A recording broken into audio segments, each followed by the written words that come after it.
Hey everybody, this is a real quick video to show you how to change the batteries in your LG Smart TV remote control. It's a real simple thing to do. The hardest thing is really just gotta make sure you have the batteries, which is just 2 AA batteries.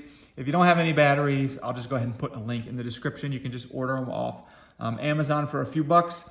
But anyways, all we need to do is come in here. We're gonna turn around and to the back of the controller, and it's this bottom part is where the batteries are.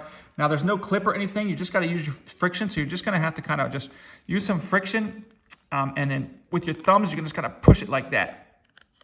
And once you push it like that, that'll pop open. And then from there, you know, it's pretty straightforward. You just pop the batteries out. If they're hard to come out, you can just kind of bang it like that. Get your fresh batteries. Then come in here and, you know, the flat side on the springy side, flat side on the springy side.